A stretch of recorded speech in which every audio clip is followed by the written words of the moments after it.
नमस्कार दर्शक बंधु आज हूँ नवेम्बर 19 तारीख बुधवार। आज मुख्य खबर गुड़िक उपर आसतु नजर पकईवा। ता पूर्व चैनल रे नुआ आसी चैनल को सब्सक्राइब करके पाखरे थिबा बेल आइकन को ऑन कर रखंतु। एमिति प्रतिदिन न्यूज वीडियो सर्वप्रथम देखिबा पाए तेबे आसतु आज सब मुख्य खबर उपर नजर पकईवा। आज प्रथम खबर 150 वर्ष हो मनीष जीवन चीन तैयारी करिछि औषध। आजिका समय रे 50 वर्ष बंचिबा भी मनीष पाखे संभावना किंतु एबे एही स्वप्न को सत करिबा को जाउछंती कारण सेमाने एमिति एक औषध तैयारी करिबा को जाउछंती जहा को खाइले मनीष 150 वर्ष बंचि पारिबो बोली दाबी करिछंती। चीन रो वैज्ञानिक माने एक मेडिसिन तैयारी करूछंती जहा मनीषर जीवन को 150 वर्ष पर्यंत बढ़ाई पारे। एही औषध अंगूर मंजीरु बाहरुथिबा एक प्राकृतिक उपादान उपरे आधारित किंतु किछि अन्य वैज्ञानिकको कहवा कथा जे एहा केवल एक दाबी मनीष उपरे एहार बड़ परीक्षण आवश्यक बोली खबर मिलछि। परवर्ती खबर 8 पे कमिशन एमाने भी अष्टम वेतन रे हेबे शामिल।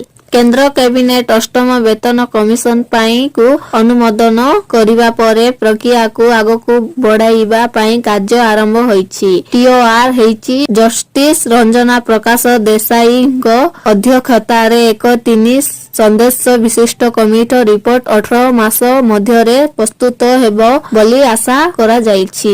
एही रिपोर्ट आधार रे कर्मचारी को दरमा भत्ता एवं पेंशन समीक्षा करा जाए एवं देशर वर्तमान आर्थिक परिस्थिति सहित तुलना करा जाए। दरमा पेंशन भत्ता एवं सेवा शर्तावली रे उन्नति पाई एक ढांचा विकसित करा जाए। अष्टम वेतन कमिशन 1 जनवरी 2026 रो कार्यकारी हेबो एवं कर्मचारी माने बकाया सहित एहार लाभ पाइबे बोली खबर मिलछि। परवर्ती खबर नवेम्बर 28 रु धान किणा आरंभ डीएलपीसी बैठक रे हेला निष्पत्ति। बरगढ़ जिला प्रशासन सह मुहामुही होइछंती चासी बसिछि डीएलपीसी बैठक। नवेम्बर 28 रु धान किणा आरंभ हेबा नै बैठक रे निष्पत्ति होइछि। किछि दिन हेला पंजीकरण समस्या नै शताधिक चासी जिलापालको कार्यालय सम्मुख रे आंदोलन रे बसिथिले। हेले बैठक पूर्वरु शताधिक चासी को पुलिस जर जबरदस्त उठाई नै आलोचना करा जाइथिबारु चासी महल रे देखा देखैछि असंतोष बोली खबर मिलछि। परवर्ती खबर नवेम्बर 19 रे चासी अकाउंट को आसीबो टंका। बिहार एवं ओडिशा उपनिर्वाचन विधानसभा निर्वाचन फलाफल दिन प्रधानमंत्री किसान योजना रे 21तम किस्ती पाई अपेक्षा शेष होईछि। नवेम्बर 19 तारीख रे प्रत्येक चासी अकाउंट को 2000 टंका स्थानांतर करा जिवो। एही सूचना प्रधानमंत्री किसान सम्मान निधि अकाउंट रे प्रदान करा जाइथिला। आज नवेम्बर 14 तारीख सरकार एक्स रे एहा घोषणा करिछंती। चासी माने एही किस्ती पाई किछि मास धरी अपेक्षा करिथिले। वर्तमान सेमानंकर अपेक्षा नवेम्बर 19 तारीख रे शेष हेबाकू जाउछि कारण सरकार एहा घोषणा करिछंती। तथापि किस्ती स्थानांतर विशेष रे सूचना प्रदान करिबा सहित सरकार आउ एक सूचना मध्य प्रदान करिछंती। एही सूचना पंजीकरण सहित जड़ित। प्रधानमंत्री किसान योजनार 21तम किस्ती उपरे बड़ अपडेट। प्रधानमंत्री किसान सम्मान निधि सरकार एक्स हैंडल रे 21तम किस्ती केबे जारी हेबो से विषय रे सूचना दिया जाइथिला। पोस्ट रे लेखा थिला प्रधानमंत्री किसान 21तम किस्ती स्थानांतर तारीख 19 नवेम्बर 2025। दया करी लिंक रे क्लिक करंतु एवं एबे पंजीकरण करंतु बोली खबर मिलछि। परवर्ती खबर बिहारर विपुल मतदान पर इंडियार डबल सेंचुरी। देशर गणतंत्र महान पर्व रे विधानसभा निर्वाचन एक अन्यान्य स्वाद रहिछि। 2025 बिहार विधानसभा निर्वाचन रे इंडिया एक विराट विजय हासिल करिछि। तथापि एही विजय को केवल परिसंख्यानर दृष्टिकोणरू देखिबा उचित नुहे। एहा बिहारर आशा एवं परिचयर एक कहानी मध्य बहन करे।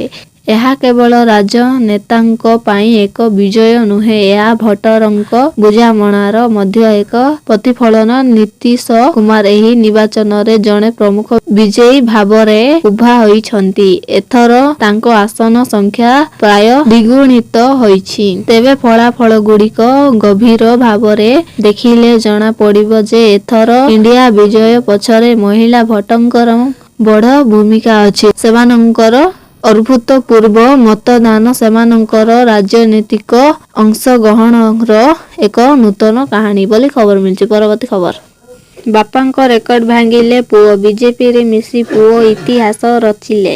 ନିର୍ବାଚନ ଇତିହାସରେ ପ୍ରଥମ ଥର ପାଇଁ ବିରଳ ରେକର୍ଡ ରହିଛି। ବିଜେପି ବାପା ରାଜେନ୍ଦ୍ର ଢୋଲକିଆଙ୍କ ରେକର୍ଡ ଭାଙ୍ଗିବା ସହ ଇତିହାସ ରଚି ନୂଆପଡ଼ା ଦଖଲ କରିଛନ୍ତି ଜୟ ଢୋଲକିଆ। ବିରୋଧୀଙ୍କ ସବୁ ପ୍ଲାନକୁ ଚେକ୍ ମେଟ୍ ଦେଇ ନୂଆପଡ଼ାର ନୂଆ ନାୟକ ବନିଛନ୍ତି ଜୟ। ଗତ ସାଧାରଣ ନିର୍ବାଚନରେ ବାପା ରାଜେନ୍ଦ୍ର ଢୋଲକିଆ 61,822 ଭୋଟ ପାଇଥିଲେ। ହେଲେ ଉପନିର୍ବାଚନରେ ତାଙ୍କ ପୁଅ ଜୟ ଢୋଲକିଆ ବାପାଙ୍କଠୁ 2 ଗୁଣା ଅଧିକ ଭୋଟ ଅର୍ଥାତ୍ 1,23,869 ଭୋଟ ପାଇ ଇତିହାସ କରିଛନ୍ତି।